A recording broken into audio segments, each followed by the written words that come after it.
Hi, I'm Rob. Welcome to Math Antics. In the last two algebra videos, we learned how to solve simple equations that had only one arithmetic operation in them. But often, equations have many different operations, which makes solving them a little more complicated. In this video, we're going to learn how to solve equations that have just two math operations in them, one addition or subtraction, and one multiplication or division. And the concepts you learn in this video will help you solve even more complicated equations in the future. Now, as you might expect, equations that have two arithmetic operations in them are going to require two different steps to solve them. In other words, to get the unknown all by itself, you'll need to undo two operations. But that doesn't sound too hard, right? I mean, we learned how to undo any arithmetic operation in the last two videos. And that's true, but there's a couple reasons that make two-step equations a little trickier to solve. The first is that there's a lot more possible combinations of those two operations. And the second is that when there's more than one operation, you have to decide what order to undo those operations in. Hello? If you need to know what order to do operations in, just follow the order of operations rules. You did watch that video, didn't you? I sure did. But the order of operations rules tells us what order to do operations, not what order to undo them. Oh, well, then could we reverse the order since we're undoing the operations? Now that's a good idea. Well, of course it is. When solving multi-step equations, that's basically what we're going to do. Using the order of operations rules in reverse can help us know what order to undo operations in. But it can be a little tricky actually putting it into practice. So, to see how it works, let's start by solving a very simple two-step equation. 2x plus 2 equals 8. In this equation, the unknown value, x, is involved in two different operations, addition and multiplication, which is implied between the first two and the x. And to undo those two operations, we need to use their inverse operations, subtraction and division. But the question is, which one should we do first? Like many things in life, the order we decide to do things in can make a big difference.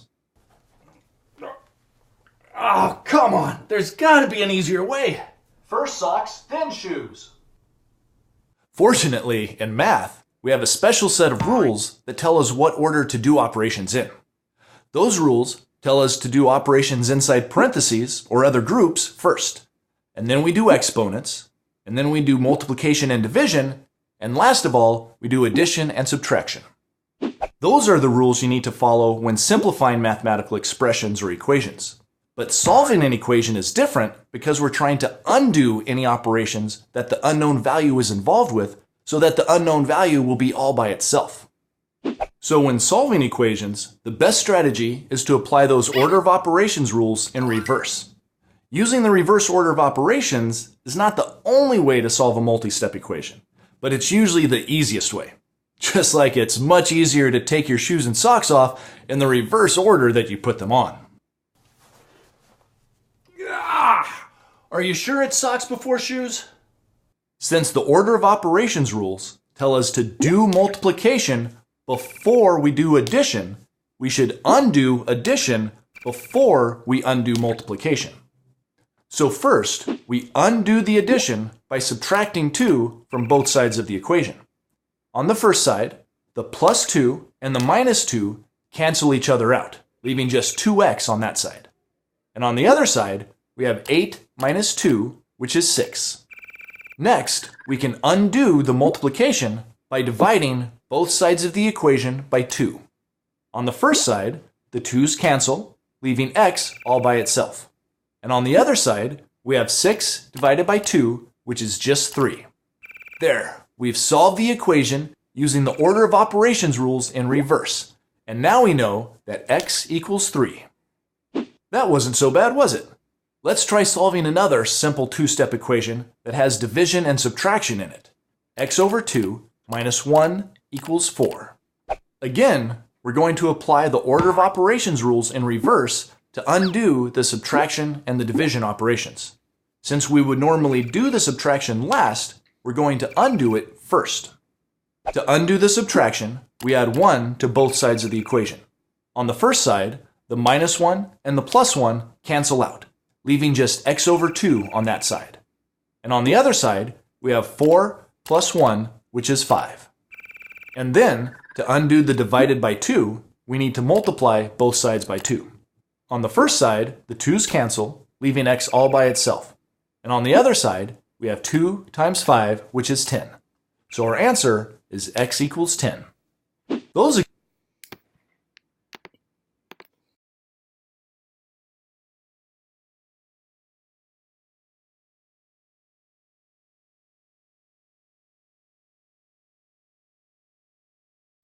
First example is 6x minus 3 is the same as 9. Now, the other day, when we were doing one-step equation, I asked you what type of equation is it. Today, I'm going to ask you, is this a one-step or a two-step equation? It's two steps because I have multiplication, which is invisible in between the 6 and the x, and I have subtraction. So since it's a two-step, I need to work from the bottom up when it comes to PEMDAS, meaning I need to start with addition or subtraction. Do I have either of those in this two-step problem? I have subtraction. Now, what is the opposite of subtracting? Adding. So to get that minus 3 out of there, we need to plus 3 to both sides.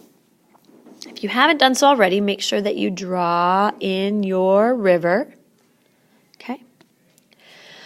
You owe Mrs. Kluver $3. You then pay Mrs. Kluver $3. Do you owe Mrs. Kluver any more money?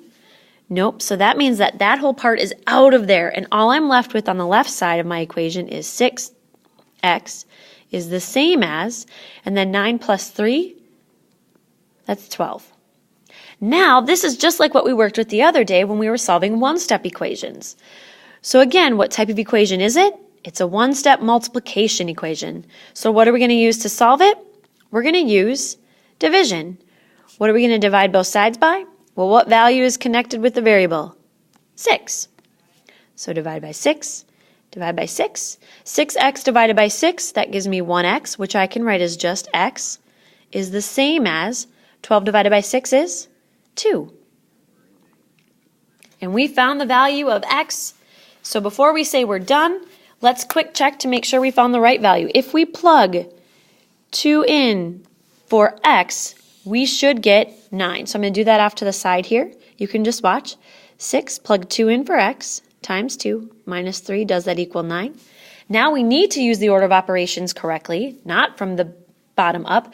We need to go from the top down, focusing on, well, we have multiplication, so that comes before subtraction. 6 times 2 is 12. Fill in what I haven't done.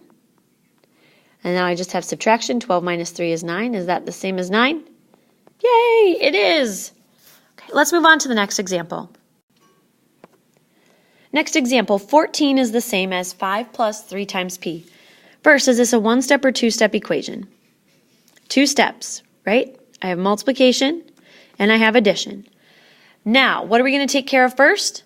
We're going to take care of the addition first. We're working backwards when it comes to the order of operations now. This right here is a positive 5, so what will get that 5 out of there? Subtracting 5. I'm going to subtract 5 from both sides. Make sure that you draw your river in. Okay, so we maintain equality.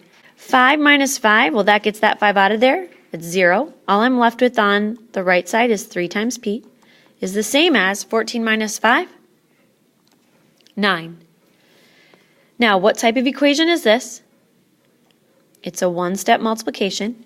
What will I use to solve? Division. What am I going to divide both sides by? 3. 3p divided by 3 is just 1p, which I can write as p. And 9 divided by 3 is 3. So 3 is equal to p. How could I check to make sure that that value is correct for p? I can plug 3 in for p in the equation. I'll do that off to the side. Go ahead and just watch right now. 14 is the same as 5 plus 3. Substitute 3 in for p. Now I have to use order of operations here. So I'm going to start with my multiplication. 3 times 3 is 9. Fill in what I haven't done. 5 plus 9 is 14. That's the same as 14. Yay! We solved correctly.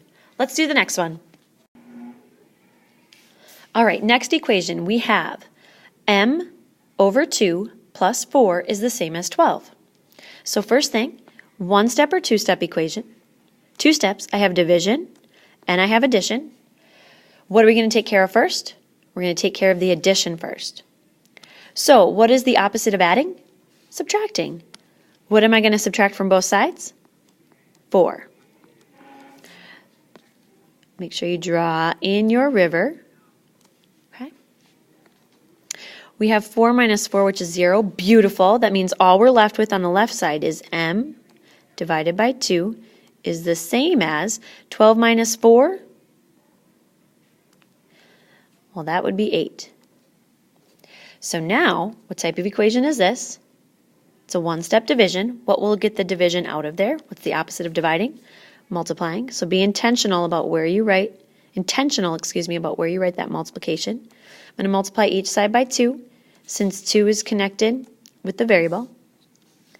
We learned when we were solving one step that this right here just gives me 1m, which I can write as m, is the same as 8 times 2, which is 16. So the value of m is 16. How can we check to make sure that that is correct? We can plug 16 in for m. Go ahead and check that now. Final example for today. We have, what type of equation is this? One step or two step? It is a two step. We have division and we have subtraction. So what are we going to take care of first? We're going to take care of that subtraction first. What is the inverse operation when it comes to subtracting? Adding. Again, make sure you've drawn in your river. What are we going to add to both sides? We're going to add 7, since 7 is connected with that variable on the left-hand side. Okay. So you owe Mrs. Kluver $7. You then pay Mrs. Kluver $7. Do you owe Mrs. Kluver any more money? No, you do not. You owe me 0. So all we're left with on the left side is a divided by 3 is the same as 1 plus 7, which is 8. Okay. Now, what type of equation is this? It's a one-step division. What will we use to solve it? We're going to use multiplication. What are we going to multiply both sides by? We're going to multiply both sides by 3, since 3 is connected with the variable. We learned when we solve one step that when we do that, that gives us 1a, which we can write as a, is the same as 8 times 3, which is 24. We have solved for a. How can we check to make sure that that is the correct value for a? We can plug 24 in for a, and we'll see that that is the correct value. Make sure you've shown all your work on your note sheet, and if you have any questions, definitely come ask.